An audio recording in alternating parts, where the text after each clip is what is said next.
집에서 이 사반 예배를 함께 드리게 되는데요. 집에서 요즘에 계속 있다 보니까 집에 있는 일들이 이제 우리의 좀 일상이 되어진 것 같습니다. 그런데 저희한테 참 부족한 것 중에 하나가 어떻게 쉬어야 되는지도 참 기술이 필요하더라고요. 단순히 아무것도 안 하는 것이 안식이 아니고 어떻게 우리 안에 주어진 이 시간들을 보낼 수 있는가를 구하게 되고 그것이 진짜 우리 안에 주신 안식을 누리는 지혜가 아닌가라는 생각을 하게 됩니다. 그래서 요즘은 이제 저한테도요 이런 마음들이 들어요. 좀 약간 실직자가 된 듯한 느낌, 뭔가 해야 될 일들을 잃어버린 것 같은 느낌들이 들기도 하고 이런 힘이 주어졌는데도 제가 잘 누리지 못하는 것 같기도 하고 굉장히 마음 안에는 분주함들과 또 뭔가 이렇게 쫓기고 불안한 마음들을 여전히 갖고 살아가고 있지 않나 생각이 듭니다. 최근 들어 이제 아마 이스라엘 땅에 살아가는 우리 한국 사람으로서 느끼는 좀 부담감들이 있는 것 같아요. 드디어 이제 어제부터 이스라엘에 임시 휴교가 됐습니다. 그러다 보니까 저희는요 이미 임시 휴교를 한 달 동안 하고 있는 것 같은데 이스라엘에서 다시 임시 휴교를 한다고 하니 이게 저 안에는 아직까지 다 끝난 게 아닌가? 다시 끝난 것 같은데 또 다른 시작을 해야 된다는 그런 긴장감, 그런 부담감들이 좀 있습니다. 그게 아마 이 땅에 살고 있는 한국 사람으로서 느끼는 이미 한국에서 그 갖고 있는 긴장감을 저희는 한국 사람의 이 감정으로 한국과 이스라엘에 대한 마음들을 갖고 있는 거죠. 근데 이제 저희는 그나마 좀 다행이긴 하더라고요. 지난주에 저희보다 더 많은 부담감을 느끼고 살아가는 한 가정이 있는데 제레미야 전사님 가정인 것 같아요. 저희는 한 달 전부터 이렇게 좀 부담감을 갖고 시작했는데 제레미야 전사님은 중국인으로서 한국 사람과 함께 살면서 이스라엘 땅에 살다 보니까 중국과 한국과 이스라엘에 대한 부담감을 다 3배로 느끼고 살아가고 있지 않나 생각이 듭니다. 이런 차원에서 오늘 다시 한번 우리 제레미야 전사님을 격려하고 잘 이겨내리라 믿습니다. 그 가운데 조금 더 지금 이 시간으로 본다면 그런 우리의 좀 염려와 우리 기도가 필요한 또 한 가정이 있는데요. 우리 이영가 선교사님 가정인 것 같아요. 그래서 우리 이영가 선교사님 가정을 좀 함께 우리가 이 예배를 통해서 같이 기도하면서 빠른 회복과 또 하나님께서 보호하심과 또 빠른 치료가 있기를 간절히 기도합니다. 제가 어제 잠깐 아시켈론에 잠깐 내려갔다 왔습니다. 그 바르질라이 병원이었는데요. 그 병원에 이제 가서 보니까 그리고 그 사모님을 통해서 어제 하루 종일 어떤 일이 있었는가를 들어보니까 참 마음이 좀 안타까웠습니다. 일단 열이 나서 이제 병원에 가보니까 병원에서는 굉장히 다 긴장을 하고 있죠. 요즘에 이스라엘에 다 열일만 나면 코로나로 의심을 하기도 하고 그러다 보니까 예상치 않게 막 자가격리방에서 몇 시간을 그 추운 곳에서 덜덜 떨면서 계속 설명을 하고 코로나는 아니다 라고 해도 굉장히 무시하는 투나 그다음에 관심이 없이 불친절하게 또 어떤 때는 굉장히 좀 인종차별적인 느낌들을 또 받기도 하면서 이런 것들을 굉장히 하루 종일 그걸 경험하다 보니 참 많이 힘들었겠다는 생각을 하게 됐습니다. 저희도 잠깐이긴 하지만 방문해서 의사 선생님 아니면 간호사 선생님 만나보면서 막 지나가는 사람마다 막 저희를 보면 얼굴을 가리고 막 코로나 하면서 막 저쪽으로 도망가기도 하고 이런 모습들이 참 불편하고 어찌 보면 이게 편견이 갖고 있는 우리 안의 불편함이라고 생각이 들었습니다. 근데 여러분 이렇게 편견을 갖는 이 마음을 느끼기만 해도 저희는 잠시지만 느끼기만 해도 참 불편하고 기분이 나쁘고 그런 마음들이 있는데 제가 오늘 말씀에서 설명하려고 하는 이 상황은 그런 시대적인 것들을 훨씬 초월해서 에스더를 향해서 어떻게 하나님께서 그런 상황 가운데 구원하셨는지를 오늘 잠깐 말씀을 통해 나누려고 합니다. 오늘 말씀 함께 같이 읽겠습니다. 에스더서 9장 20절에서 32절까지 말씀입니다. 에스더서 9장 20절에서 32절까지 말씀 제가 읽어드리도록 하겠습니다. 모르드게가 이 일을 기록하고 아하수에로 왕의 각 지방에 있는 모든 유다인들에게 원근을 막론하고 글을 보내어 이르기를 한 규례를 세워 해마다 아달월 14일과 15일을 지키라. 이날에 유다인들이 대적에게서 벗어나서 평안함을 얻어 슬픔이 변하여 기쁨이 되고 애통이 변하여 길한 날이 되었으니 이 두 날을 지켜 잔치를 베풀고 즐기며 서로 예물을 주며 가난한 자를 구제하라 하매 유다인들이 자기들이 이미 시작한 대로 또한 모르드게가 보낼 글대로 계속하여 행하였으니 곧 아각 사람 함무다다의 아들 모든 유다인들의 대적 하만이 유다인을 진멸하기를 구하고 부르 곧 제비를 뽑아 그들을 죽이려 멸하려 했으나 에스더가 왕 앞에 나아감으로 말미암아 왕이 조서를 내려 하만이 유다인들을 해하려던 악한 꾀를 그의 머리에 돌려내어 하만과 그의 여러 아들들을 나무에 달게 하였으므로 무리가 부르의 이름을 따라 이 두 날을 부림이라 하고 유다인이 이 글의 모든 말과 이 일에 보고 당한 것으로 말미암아 뜻을 정하고 자기들과 자손과 자기들과 화합한 자들이 해마다 그 기록하고 정해 놓은 때 이 두 날을 이어서 지켜 패하지 아니하기로 작정하고 각 지방 각 읍 각 집에서 대대로 이 두 날을 기념하여 지키되 이 부리미를 유다인 중에서 패하지 아니하고 그들의 후손들이 계속하여 기념하게 하였더라.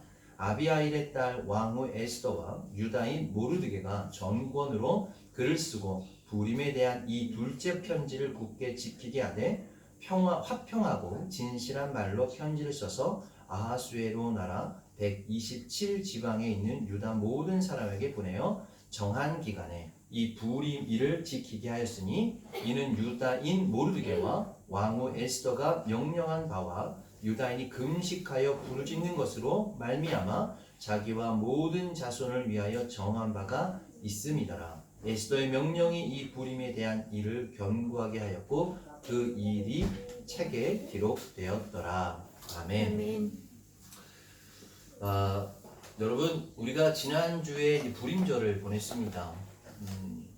요즘 우리가 이제 명절을 보내고 있는데 명절은 쉬는 날이고 명절은 좀 함께 축제를 벌여야 되는 날인데 이스라엘 땅에 이 명절을 보냄에도 불구하고 처음에 언급했던 것처럼 참 많은 이렇게 약간 위축되어 있다는 마음이 듭니다.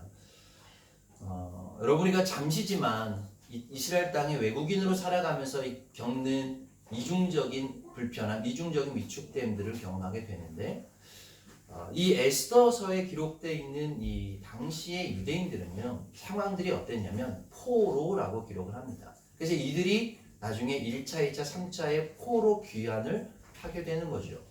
그러니까 그들은 그 땅에서 포로로 살았다라고 이야기를 합니다.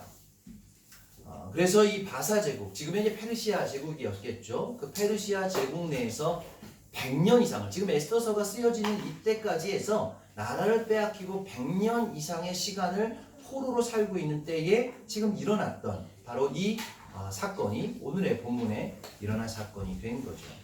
그러면서 그들은 평상시의 삶이 희망 없이 그리고 어떠한 영향력도 없이 그냥 삶에 주저앉아서 그렇게 살아가고 있는 때였습니다.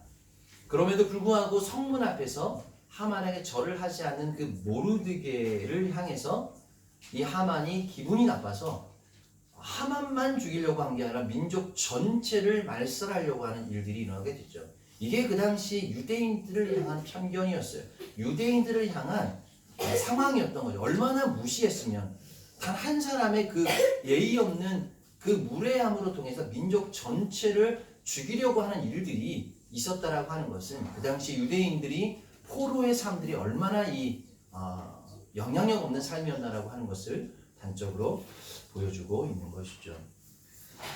그래서 결국은 이 에스더와 모르드게의 통곡과 또 하나님의 부르짖음을 통해서 그 민족이 구원받게 됨을 기뻐하고 잔치를 벌였던 그 날이 바로 부림절이 되게 됩니다.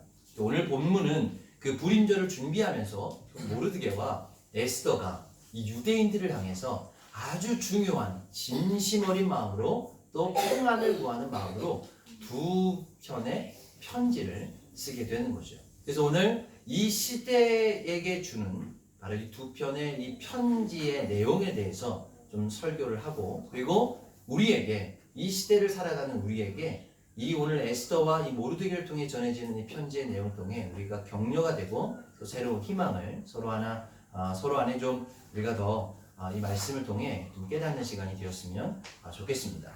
오늘 첫 번째 편지의 내용은요, 20절에 기록을 하고 있습니다. 20절, 21절 말씀에 보면 모르드게가 이 일을 기록하고 아하수에로 왕의 각 지방에 있는 모든 유다인들에게 원근을 막론하고 글을 보내어 이르기를 한 규례를 세워 해마다 아달월 14일과 15일을 지키라. 거리를 막론하고 한 통의 편지를 쓰는 거죠. 그리고 난 다음에 모든 유다인들에게 그 편지를 보냈어요. 모든 사람들이 읽고 이것을 지켜야 되는데 첫 번째로 지켜야 되는 것에 대해서는 너희가 매달 매해마다 아달월 14일과 15일을 불임절로 지키라는 것이죠. 여러분, 우리가 아는 것처럼 불임절의 의미가 무엇일까요? 우리 성경에 보면 푸르라고 하는 단어가 나오죠. 제비를 뽑다라고 하는 단어입니다. 근데 이거 제비를 뽑다라는 단어의 복수 형태가 푸림이 되는 것이죠. 근데 여러분, 왜 푸르가 아니라 용하 푸르 이렇게 표현하지 않고 왜 푸림이 됐을까요? 왜 복수 형태로 사용되게 됐을까요?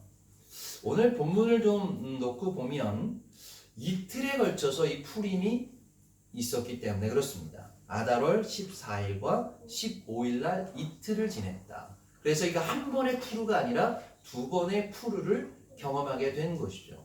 왜 두 번의 이 푸르, 이 이틀을 경험하게 됐냐면 하만의 이제 가족들과 집안을 다 심판을 하게 될 때에 다른 지방에서는 하루 만에 이 일들을 다 진행을 하게 됐습니다. 그런데 사람들이 굉장히 많이 살았던 이 수산성 안에는 이 하만의 지방과 관련되어 있는 사람들이 많았던 거죠. 그래서 하루 만에 다 이 일들을 진행할 수 없어서 이틀 동안 진행을 하고 다른 지역들은 14일 날, 13일 날 이 일을 하고 14일 날 명절로 보내게 되고 수산성에 있는 사람들은 13일, 14일까지 심판을 하고 15일 날 축제를 벌였기 때문에 이 14일과 15일 이틀을 쉬게 되면서 이 두 번의 푸림이 있어지게 된 거죠.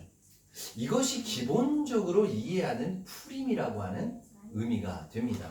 그런데 우리가 좀 오늘 이 본문을 좀 묵상하면서 조금 다른 이 푸림의 의미들을 묵상하고 싶습니다. 여러분, 첫 번째 푸르는요, 하만의 푸르였습니다.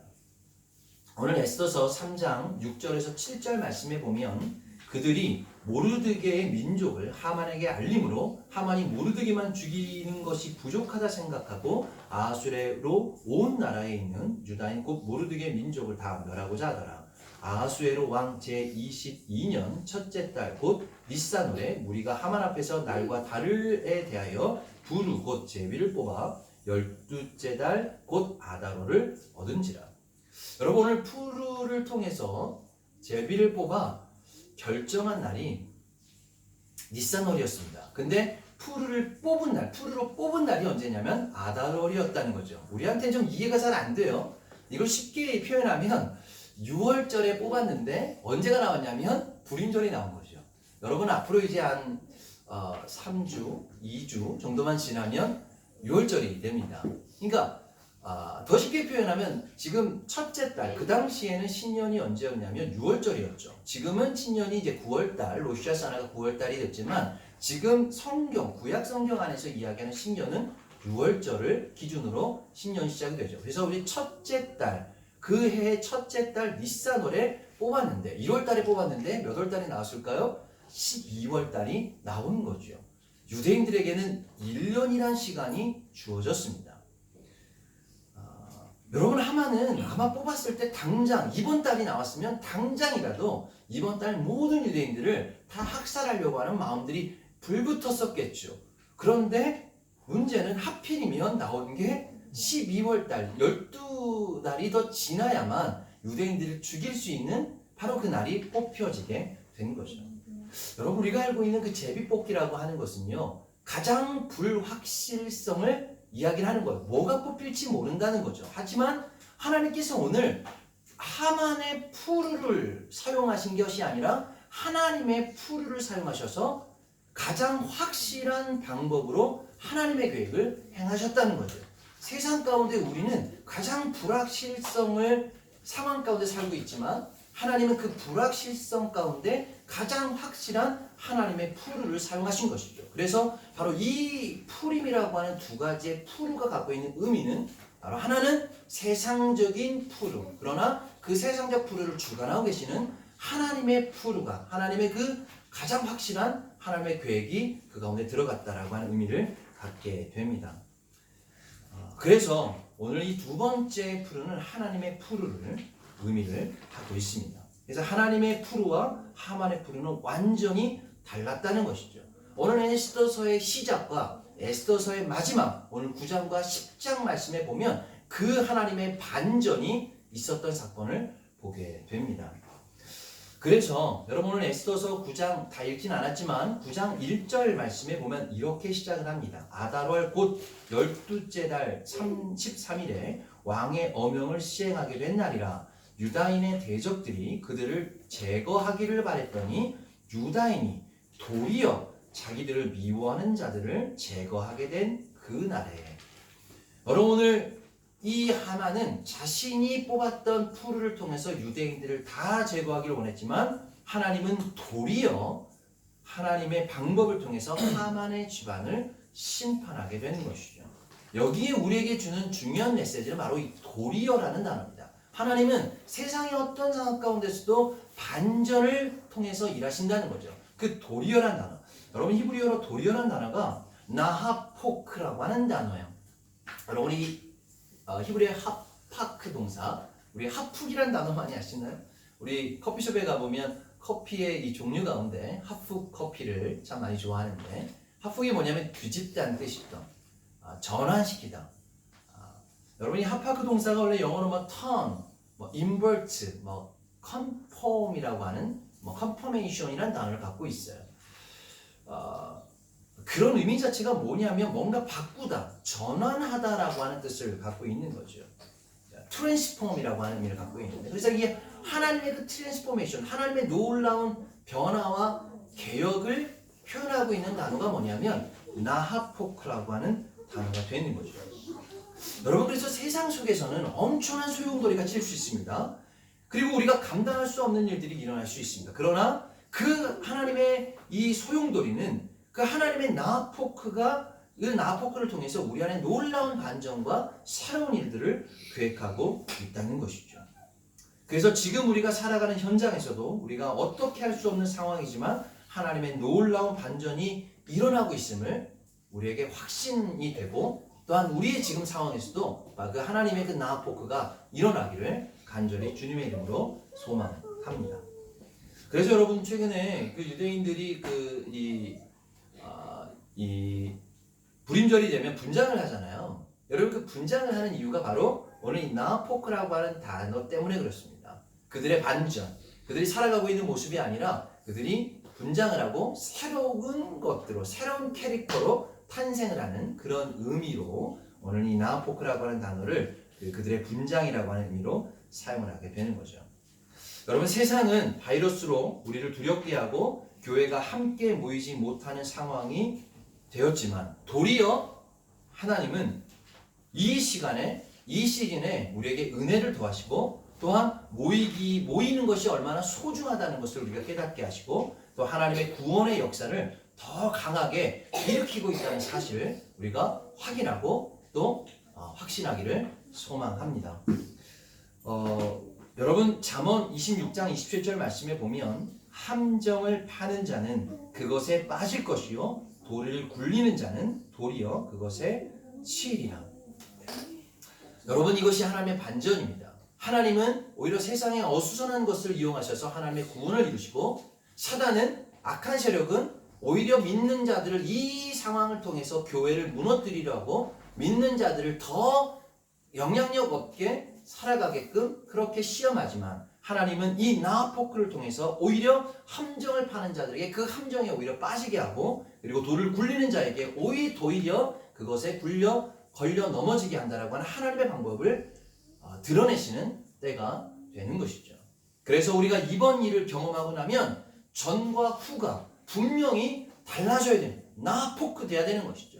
우리가 지금 바이러스가 있기 전과 바이러스가 있고 난 후에는 우리한테는 바이러스에 대한 면역력도 생겨야 되고 세상을 살아가는 면역력도 생겨야 되고 교회가 더 강력한 힘을 가져야 되는 것이 오늘 하나님께서 오늘 이 에스더서를 통해서 그 나포크의 영성을 그렇게 말씀하고 있다는 것이죠. 자, 그리고 여러분 오늘 이 편지의 내용을 계속해서 이어가고 있습니다. 22절 말씀에 보면 이 편지를 통해서 어떻게 격려하고 있냐면 이날은 유다인들이 대적에게서 벗어나서 평안함을 얻어 슬픔이 변하여 기쁨이 되고 애통이 변하여 길한 날이 되었으니 이 두 날을 지켜 잔치를 베풀고 즐기며 서로 예물을 주며 가난한 자를 구제하라 하매. 여러분 지금 이 말씀을 통해 전과 후가 완전히 달라졌습니다. 나포크가 일어나는 것이죠. 첫 번째 달라진 것이 무엇입니까? 슬픔이 변하여 기쁨이 되었다. 두 번째는 애통이 바뀌어서 길한 날이 되었다. 놀라운 반전입니다. 우리가 살아가면서 갖고 있는 지금 이 슬픔과 애통의 시간들이 결과적으로는 하나님의 그 반전, 하나님의 그 푸르의 역사 가운데 기쁨과 길한 날, 용 토부가 되었다라고 성경은 분명히 기록하고 있습니다.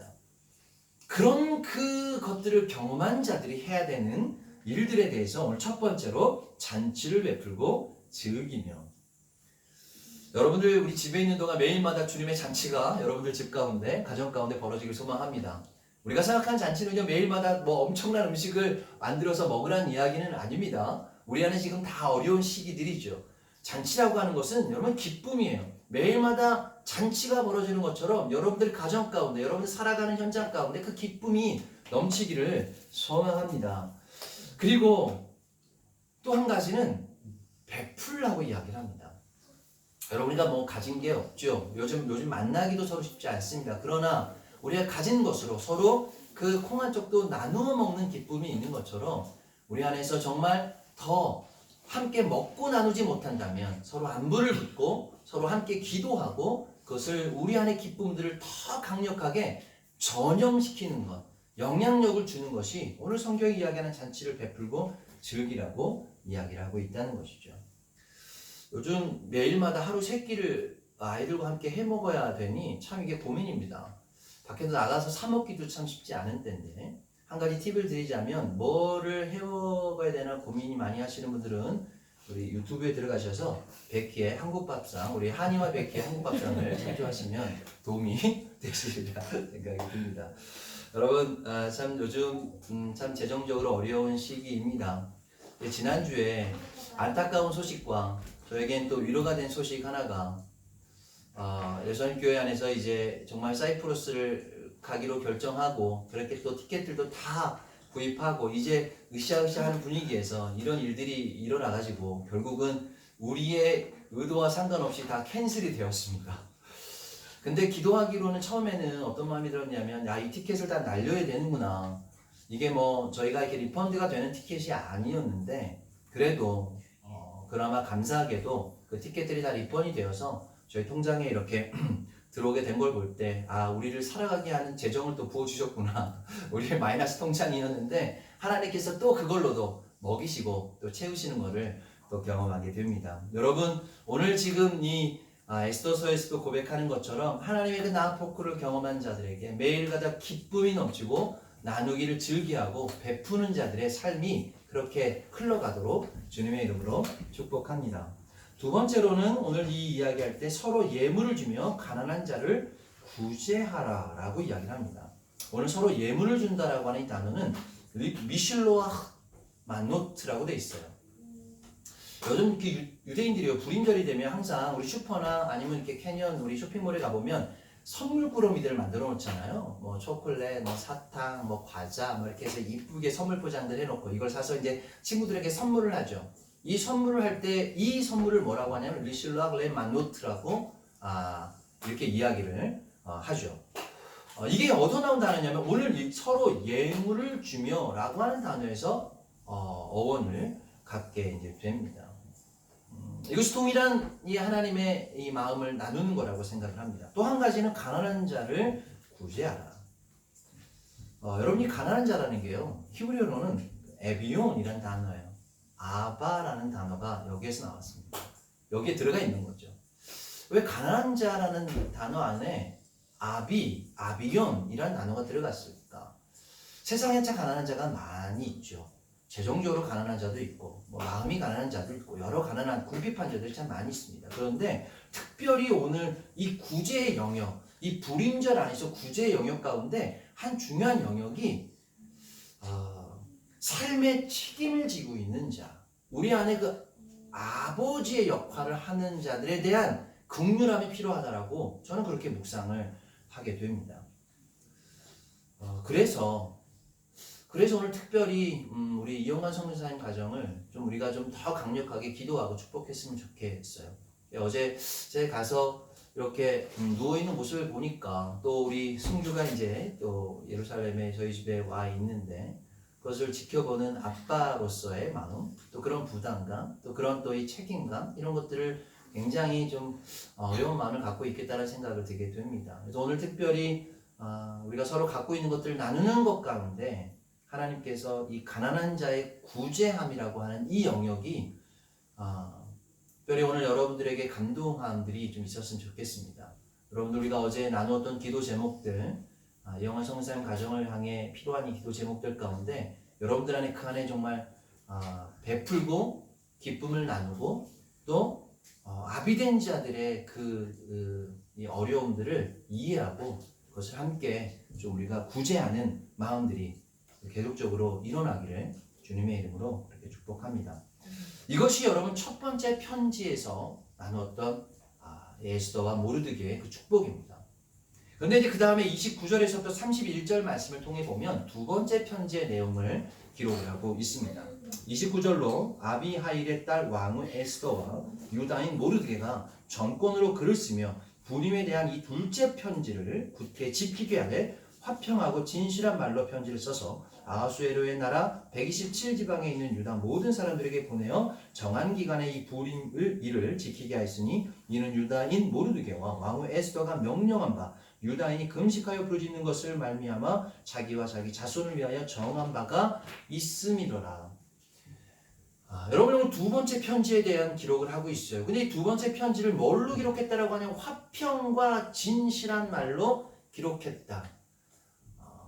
너희들을 심판하려고 하는 것이 아니라 너희를 평안을 주고 정말 내 안에 있는 진실한 마음으로 샬롬 베 에메트라고 기록을 하고 있다는 것이죠. 그런데 그것의 첫 번째 언급은 너희가 불임절을 지켜야 되는데 무엇을 꼭 기억해야 되냐면 너희가 유다인들에게 명령하고 이야기했던 것처럼 선포했던 것처럼 금식하고 부르짖는 것을 기억하라 라고 이야기를 합니다.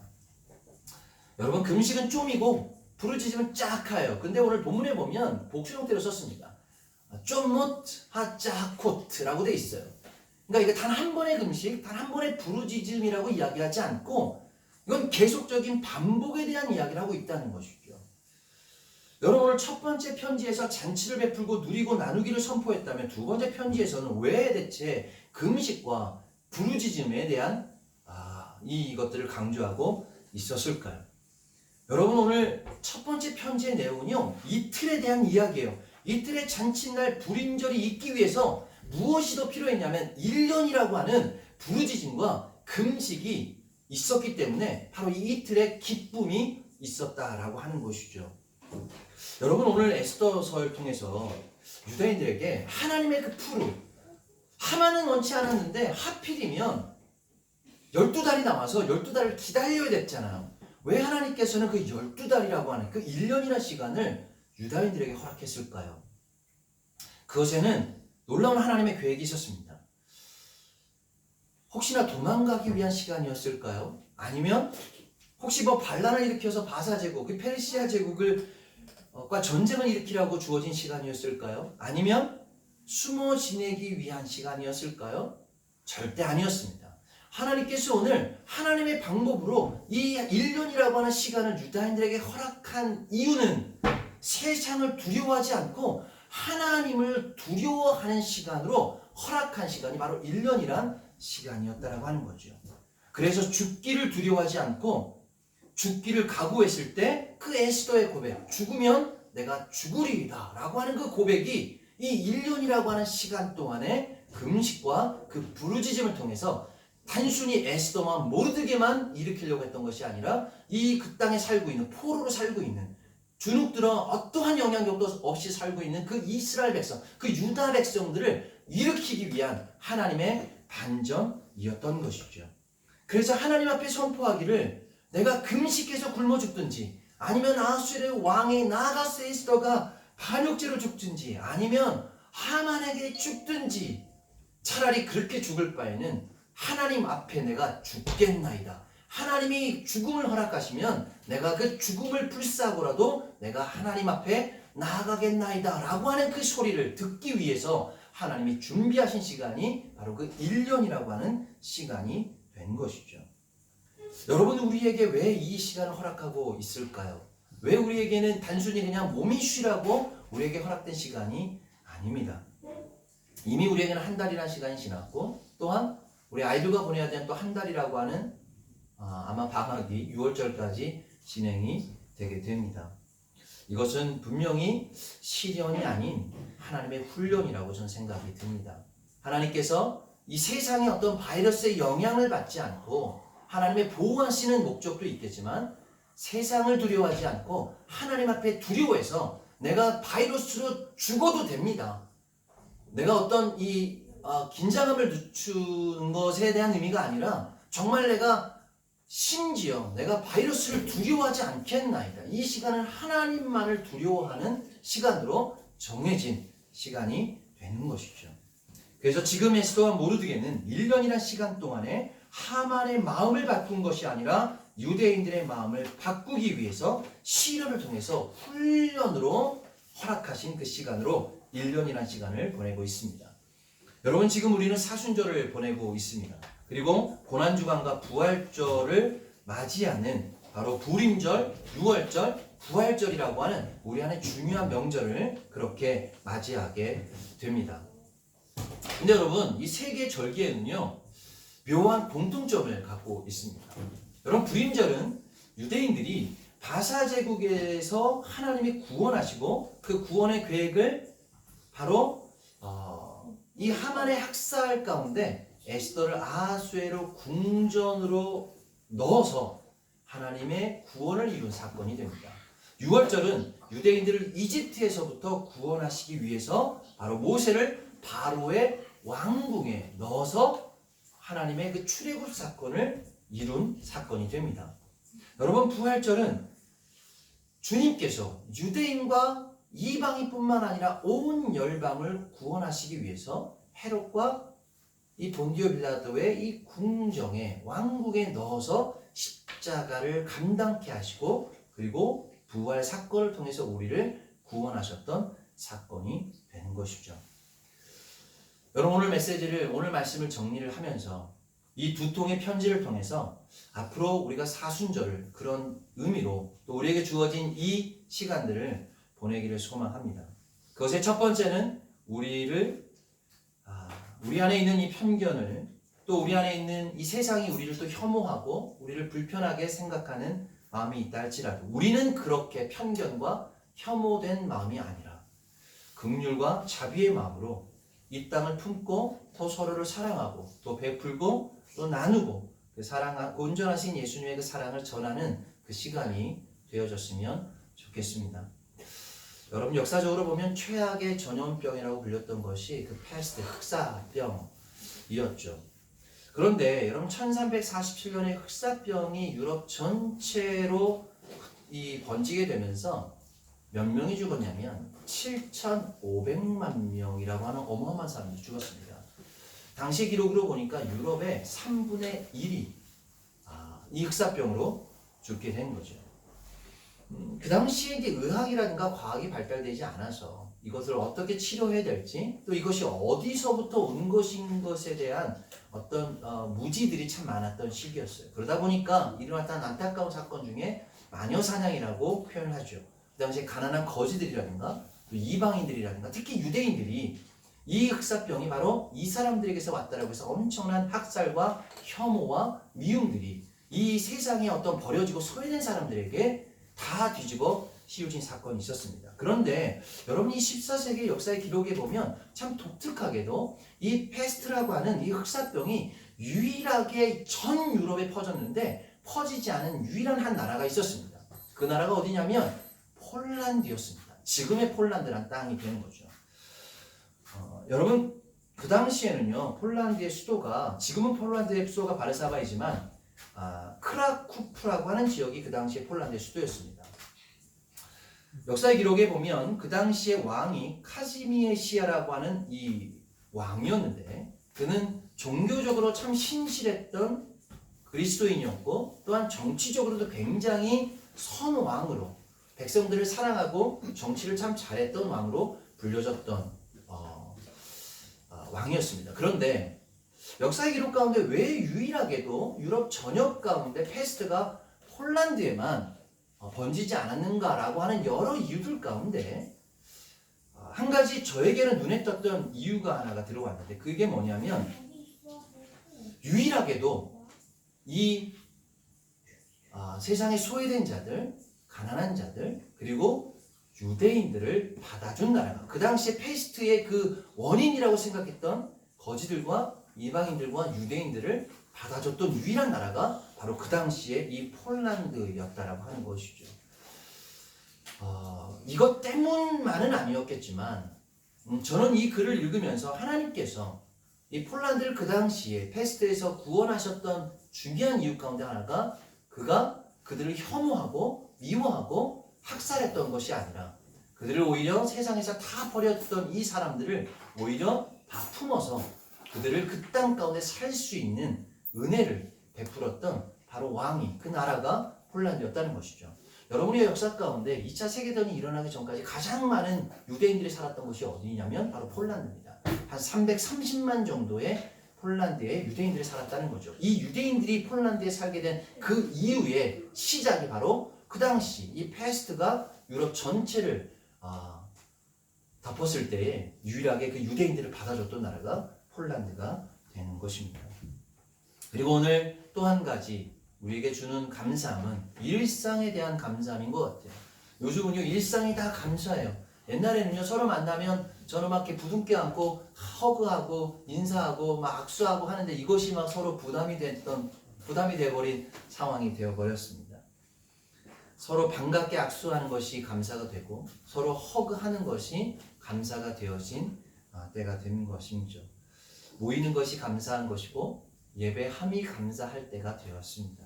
우리에게 이 시간을 보내면서 함께 밥을 먹는 것이 감사한 일이 되어버렸습니다. 안타까운 것이 아니라 그 감사한 것들을 깨닫게 하는 시간이라고 생각이 듭니다. 여러분 우리가 이번 이 시간들을 우리가 함께 보내며 특별히 우리가 사순절 그리고 앞으로 이제 조만간 6월절과 부활절을 우리가 준비하면서 하나님께서 이 시간을 우리에게 주신 이유는 세상에 대한 미워하는 마음 우리를 향해 이 편견과 혐오된 마음이 혹여나 있다 할지라도 우리는 그렇게 반응하지 않고 기쁨으로 주님의 사랑을 좀 전하는 시간이 되었으면 좋겠고 또한 우리 교회 공동체 안에서는 하나하나가 모든 일상 하나하나가 교회에 주어진 모든 것들이 얼마나 우리 안에 큰 감사한 조건이었나라고 하는 것을 우리가 기억하고 서로 안에서 조금이라도 그것을 우리가 표현하고 기쁨으로 나누고 살아가는 바로 이 사순절의 기간이 되기를 주님의 이름으로 축복합니다.